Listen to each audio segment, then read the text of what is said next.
Hey guys, and welcome back. Thanks for joining me. Today we're going to do a 30-minute intermediate practice. So intermediate just kind of means, another way of saying intermediate is level 2. All that just means is that we're doing a more challenging sequence, okay? So you could definitely try this. It is definitely not for beginners, okay? That's basically the only thing I'd have to say. If you're a beginner, try some of the other videos, and then you can kind of gauge if this one would be more appropriate for you. We're going to start with a few Surya Namaskar, sun salutations, just to limber up the body. Before you do any, let's just say intermediate or advanced poses, you should definitely consider just simply limbering up, okay?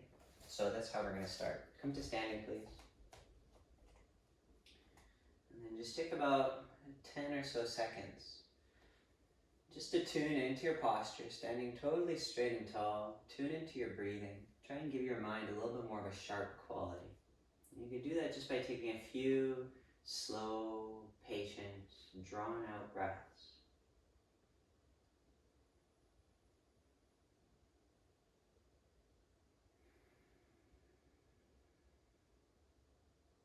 Take a deep breath in. Deep breath out. And let's begin. As you inhale, the arms reach up.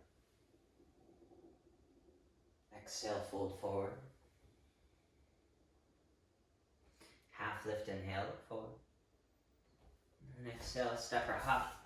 Plank, lower down with control. Upward facing dog, take a proper deep breath in. Downward facing dog, exhale. Hands should be flat to the floor, meaning the whole surface of your hand is trying to press down into the mat so that you can push yourself back into your down dog. Gazing to the space between the feet or legs, take 3 deep breaths. Don't let the eyes wander around. Give them one spot and then just gaze only there. Last breath, full breath in. Full breath out. Head comes up, step or hop, half lift, inhale. Exhale, fold, go deeper. Inhale, reach all the way up. Exhale, hands by your side. Same thing, inhale. Exhale, fold. Half lift, inhale. Step or hop, plank, lower down with control. Inhale, upward facing dog. Exhale, downward facing dog. Push your hands, ground your heels, gazing to the space between the legs.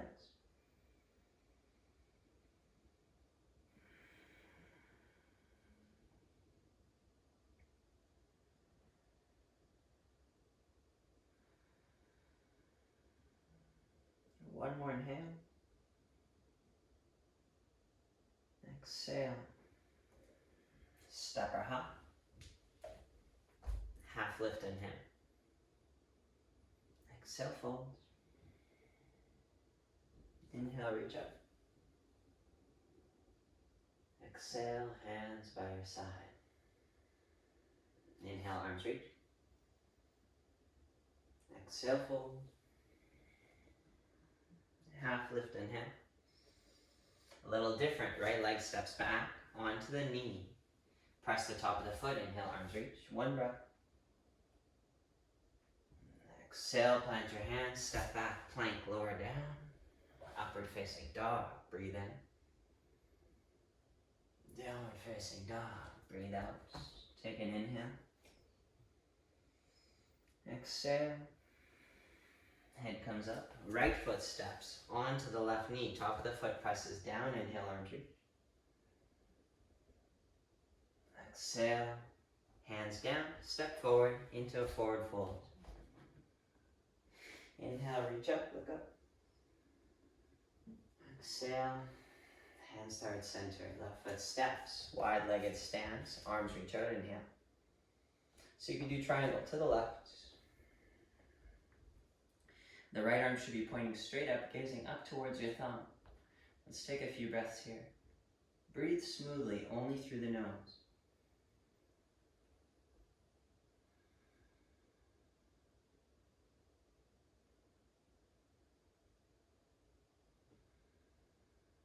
With an come up in a T shape. Second side, straight away, exhale. Left arm is reaching straight up, gazing to your thumb.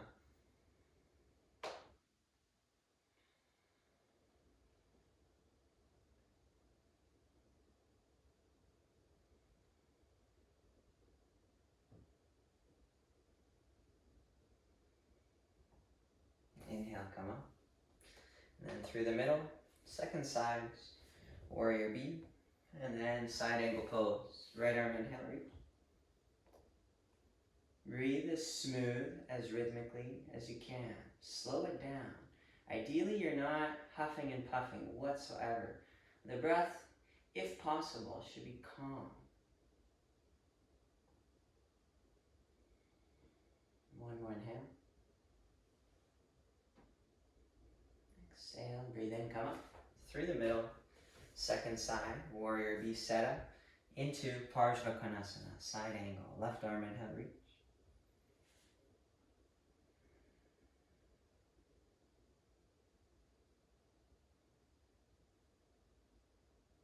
One more inhale. Exhale. Look down. Right foot steps back. You can do wild thing. Or, of course, you can go into wheel. 5 breaths. Wild thing or wheel.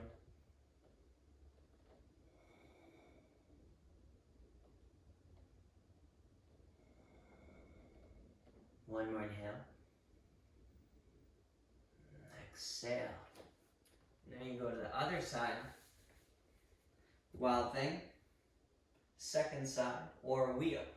Second time.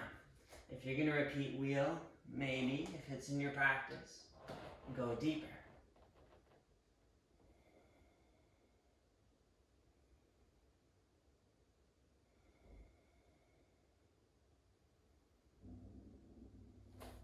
Then you release. Take a vinyasa.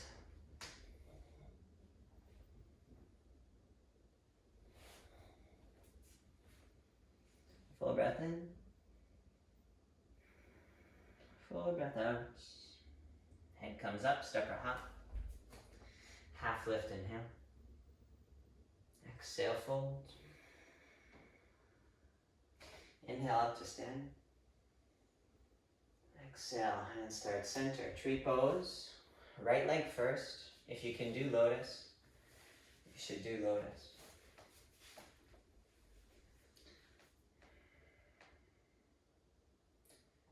Try and stand as straight as you can.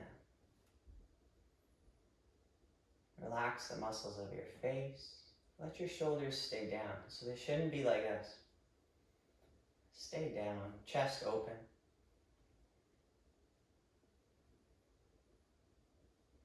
If you have really good balance, try doing this pose with your eyes closed.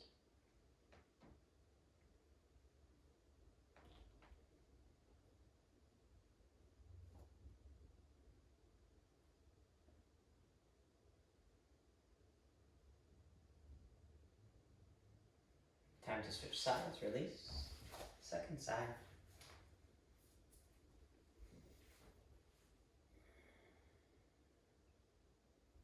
If you have poor balance, stick to looking somewhere right in front of you. And you should definitely not look at something that's moving. So like if you look outside through your window or something, don't look at a person.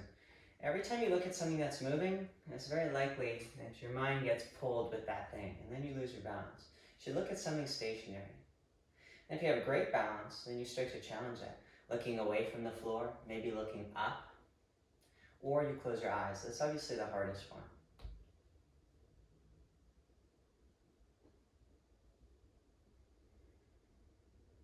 One last breath. And then you release into a wide-legged stance. Hands are at the waist. Inhale.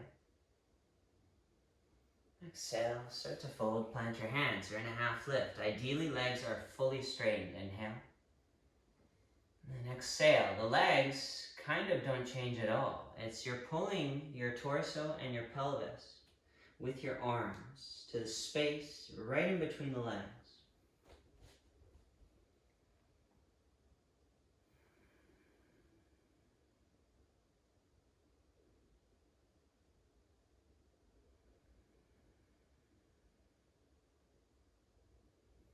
If you can do any kind of inversion, you can go for it.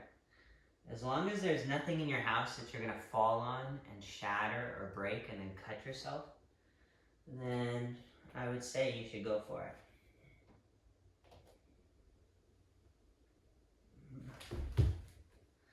See, there's nothing in front of me, so I'm okay to fall out of the pose. You could do a handstand. You can go on your head. This variation on your head is the easiest.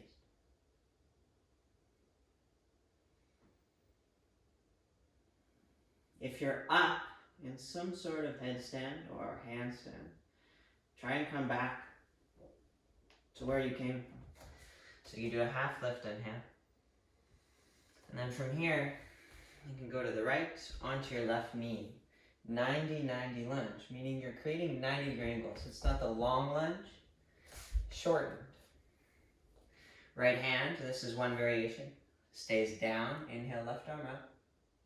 Otherwise, you do the deeper variation. This is the intermediate class. Right arm underneath, left arm around, binding, gazing upward. Let's take 3 breaths.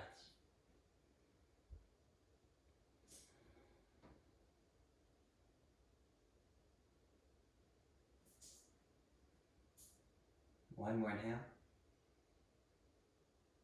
Exhale, release, come up, inhale. You could do prayer twist to the right, or you do a bind. I'm going straight into the bind.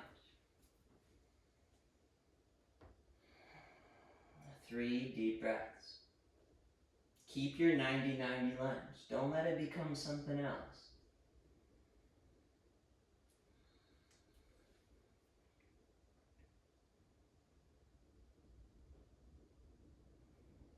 One more inhale.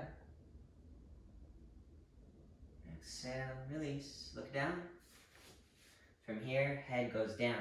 Ideally, you could put your shoulder under your knee, or you could just do lizard, so both forearms down. And you could either stay like this. Maybe if you're a bit more flexible, you could do the bind here. And you could also try and put your head under your leg.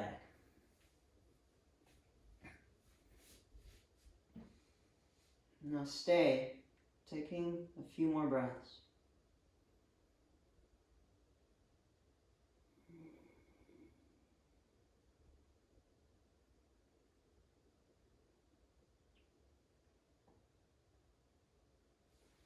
You can do the half lift, breathe in. And then breathe out, right foot back. Camel pose. If for some reason camel doesn't really work for you, it's very possible. If you have an injury anywhere in your low back, it's very likely that this pose will irritate that injury. So you can do bridge pose if you need to. You just maybe lie down instead of doing camel. Otherwise, I'll show you really quickly the first few levels of camel. Level 1, hands stay onto your bum. Here's something to know about backbends. There really should not be pain. Almost always, some discomfort is normal. Some serious effort, almost always, is required. But there should not be pain. So you can feel lots of sensation. That's not pain. Pain is like, ow, this hurts, I'm gonna get injured. Sensation is like, wow, this is intense, okay? So version 1, with the toes tucked, version 2, and then obviously, if you're on the top of your feet and you hold the sole of your foot flat, this is the deepest. Otherwise, if camel's not appropriate right now, just lie down and do a different back bend. I'm gonna do this one. You should be pressing the tops of your feet down into the floor. Tailbone is tucked, going this way. Thighs, belly is engaged. Glutes are contracted. That means that they're engaged. And you're trying to open through the whole front. And now let's hold. If you haven't come into your back bend yet, make your way into the posture.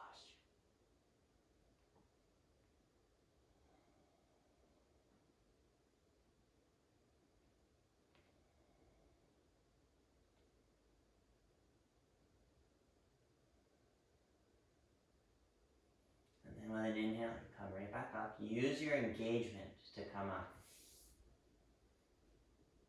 And then from here, legs together, sit down on your heels. You can just observe, keep your spine tall. And whatever sensation, whatever thought is present in this moment, you just simply observe. Don't be reactionary, just observe. If you want to get better at backbends, that's a trick that you should try working on. Getting into the mindset of just observing. So if you don't push too hard, too quickly, you will feel probably plenty of sensation. But if you're able to be patient and just be with what's coming and going, then basically what happens is you start to become more comfortable with an increased amount of sensation. And when you feel comfortable, basically that means you're no longer fearful in your pose. You're no longer anxious or restless in the pose. And then you can stay long enough to start to learn the mechanics of how to get deeper. What needs engagement? What needs some softness? Okay? So if you're struggling with a certain style of pose, backbending being a type of posture, consider making it a little bit easier so you can stay longer. And then that length over time, it allows you to have more time that you spend with the pose, and you get to see the little tricks of what you need to do, what you need to stop doing, okay? Now, we're going from there, left foot goes forward, 90-90 lunge. Variation 1, the left arm stayed on the inside as the right arm reaches up. This is the easier version. And then the binds, left arm underneath the thigh, the right arm around the torso. Spending 3 breaths right here. Keep the 90-90 lunge. That might mean you have to take a peek at what your legs are doing. One more inhale. Exhale. You come up, inhale. Either prayer twist. So by the way, if you needed to know, this is prayer twist to the left. Otherwise, you do the bind. Right arm, armpit to the knee. Right arm goes underneath the thigh, left arm around the body. Twisting to the left this time. Double check your 90-90 lunge. And when you do this pose, maybe you want to just take a look at what I'm showing you. This is kind of how it's going to start. Now watch what I do. I'm going to do it slowly. I'm going to open my torso up. Do it on an inhale. Watch.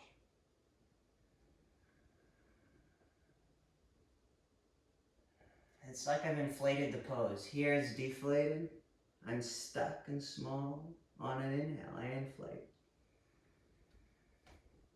It's time to release and go down. Half lift, inhale. Exhale. You can make your way down into your forearms. This is variation 1. Otherwise, shoulder underneath the knee. This is variation 2. You can do 3, which is the bind. This requires balance as well. And then you can do 4, of course, which is getting your head underneath your leg.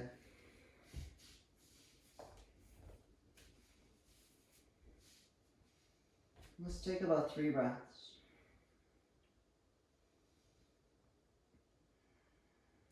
Try and maintain the 90-90 lunge.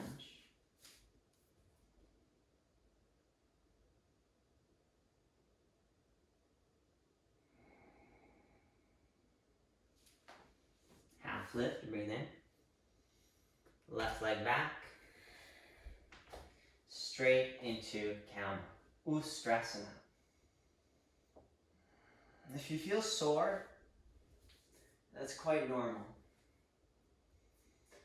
Almost always, if you do yoga, you'll notice you're sore before you do the pose, and then sometimes you're sore after you do the pose. But if you do the pose correctly, it's not a bad soreness, it's a good soreness. One more inhale.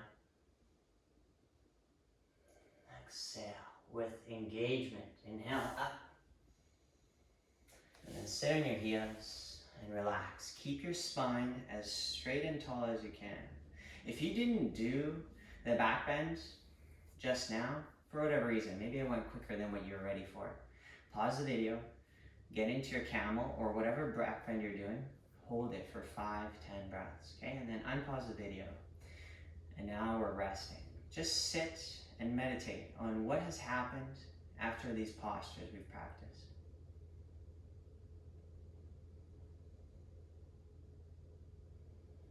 In yoga, it's really common to say you reap what you sow.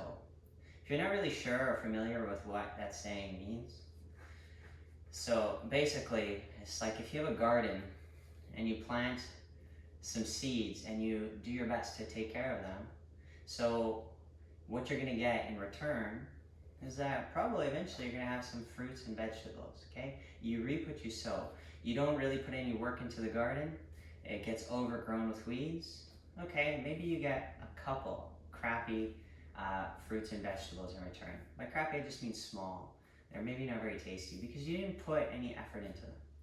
So in yoga practice, you put in all this positive effort into your postures, and then now you get to observe the effects of your efforts, okay?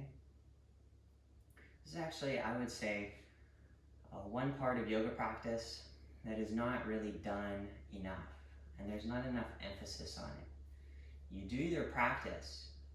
Ideally, there's some sort of beneficial effect, okay? And so you observe that effect.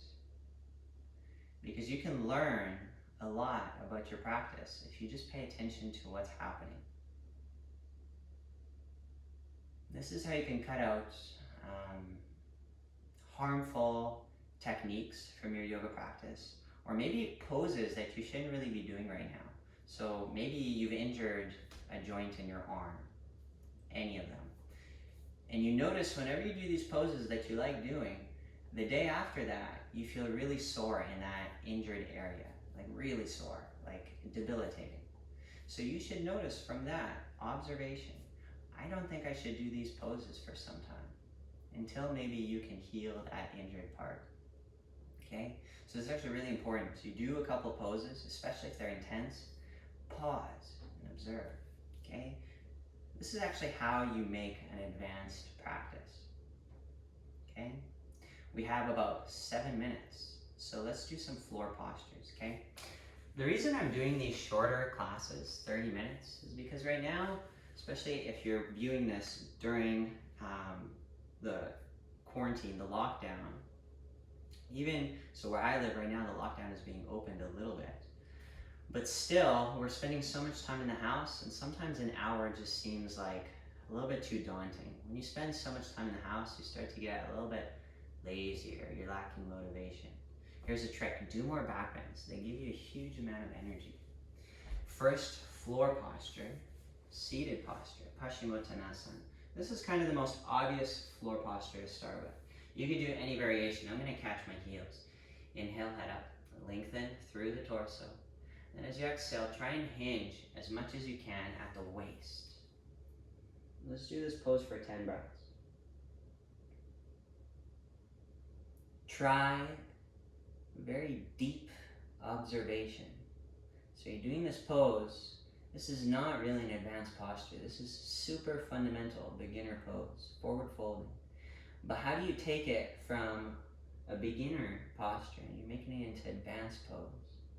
It's by just the quality of breathing, alignment, and also just mental clarity and observation.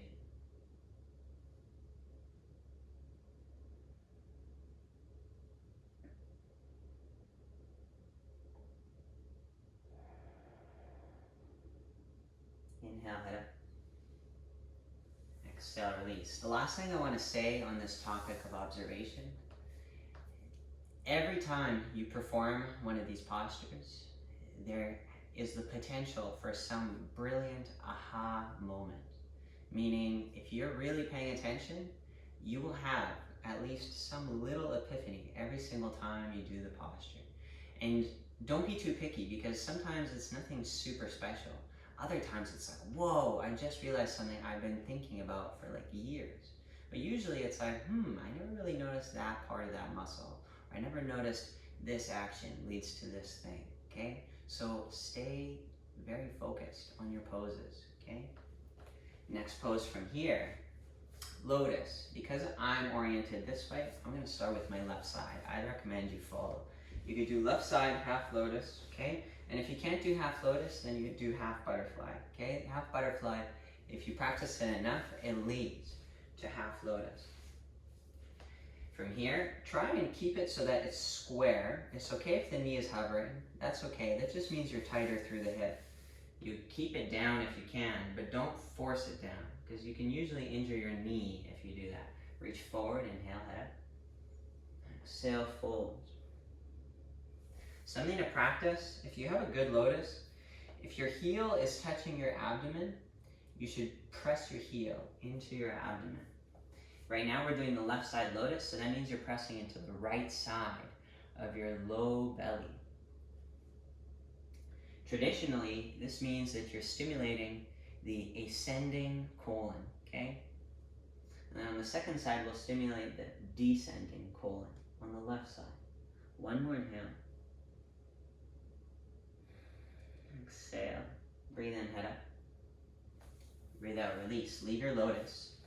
Ideally, you reach around and you catch. So I reach with my left arm around my body to catch my right side. And then from here, you can catch your left knee, sit up tall, breathe in. As I sit up and I turn twisting to the left, my right foot is still pressing out. So let's do 5 breaths. Try and twist through the upper half of your torso.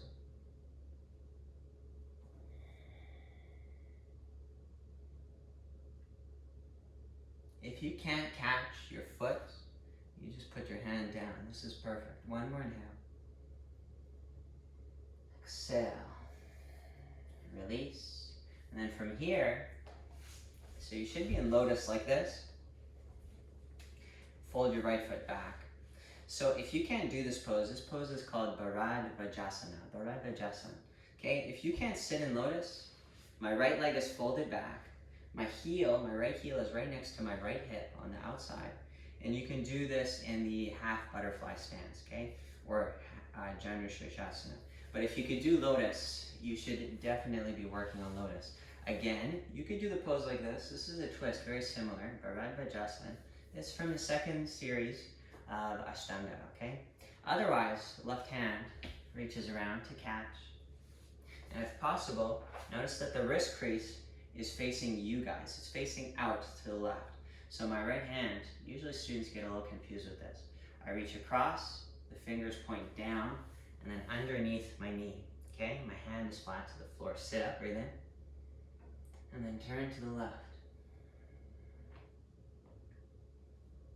You should try and sit your right hip down to the floor, but it's usually gonna hover because it's quite challenging to get all the way down. Take 2 more breaths. One more inhale. Exhale.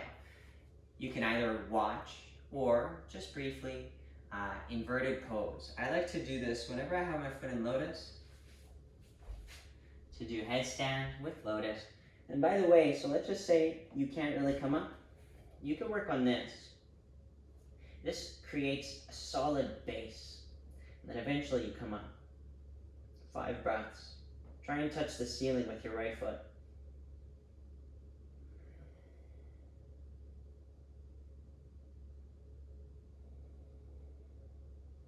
One more inhale. Exhale.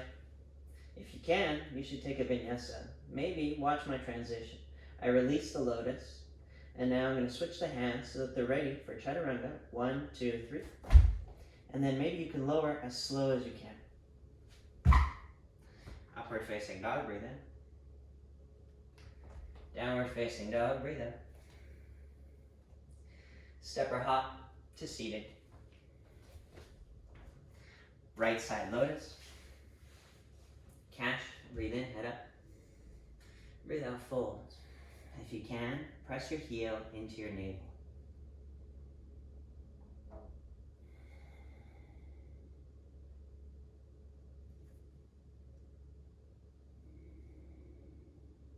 One more inhale.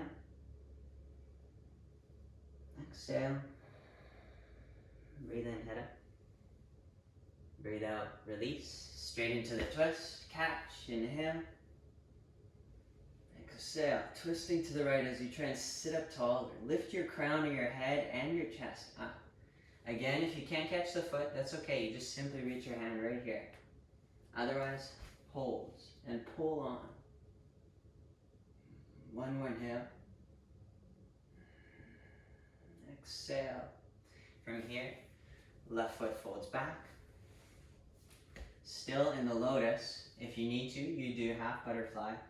This time, left hand flat to the floor with the wrist pointing out. Breathe in, head up. Breathe out, twisting to your right. It's okay if you can't do this pose perfectly. If this is the first time or the first few times you've ever done this pose, you need to understand that these poses require hundreds and thousands of times of repetition to make them mastered, okay? If you've done it 1,000 times, then probably your pose is working just fine. One more inhale. Exhale. Look forward, inhale. Exhale, release. And then to finish off, you can do the same headstand.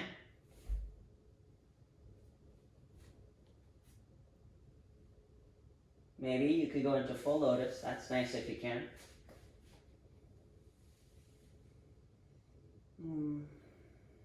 This is a really good way. Any pose where you can do lotus in it is an easy way to kind of boost its effects. Because lotus is a very powerful gesture. You can press up into a forearm stand, potentially. Or you could just try. This is one of my favorite poses. And then maybe if it's in your practice, you can go into scorpion. Or you just watch.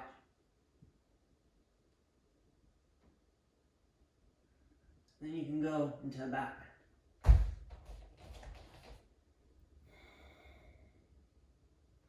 And then to come out, you just come down.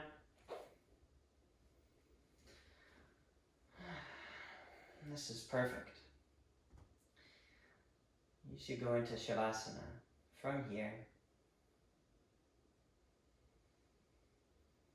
If you did finish the class with a back bend, and I really would recommend you do it. I like ending classes with a back bend because back bends are so invigorating, especially if you do them deep enough for your body. So if you really challenge yourself, then usually the back bend will give you this interesting balance of feeling a little bit fatigued, but then also simultaneously reinvigorated. And there's kind of a simple reason for this. Your spinal cord, obviously, is encased within your spine. And then you're doing these poses and they're stimulating the spinal column and then everything around it. And just physically speaking, if you think about deeper variations of back bends, they include almost all of the body. Like if you do wheel pose, it's legs, torso, arm, okay? It's everything. So you stimulate the whole body and it wakes up. And then you go straight into Shavasana. So you're really switching gears completely. You're doing a 180. And if ideally you stay in your Shavasana for 5 or 10 minutes. And then you start off by having all of this sensation buzzing in the body. And then as you stay still, stay passive, you notice that that sensation is starting to wind down. And then with that sensation of energy kind of rushing around the body, if you stay calm and you stay still, stay silent, stay unmoving, you'll notice not only the energy level is starting to get grounded, but your mind, the chatter, the restlessness starts to also become grounded. And that's kind of best case scenario. When I think of a yoga practice, that's what I have in mind, okay? How do I stimulate myself so that when I'm done, I can rest and then come out feeling grounded, okay? So for these reasons, I'm always emphasizing Shavasana at the end of the practice. It's not for physical fatigue, okay? It's really important to ground your practice. Once you're done your practice, that way you're grounded for the rest of your day, okay? So thank you for joining me for this 30-minute sequence. If you have any questions or comments, you should just go down in the comment section. Also, something else to know, if you like and subscribe to this video and to my channel, it just helps me know that there are people who need this, and also it helps other people know that this is a decent YouTube channel to get yoga through, okay? So if you could do that, that really helps me.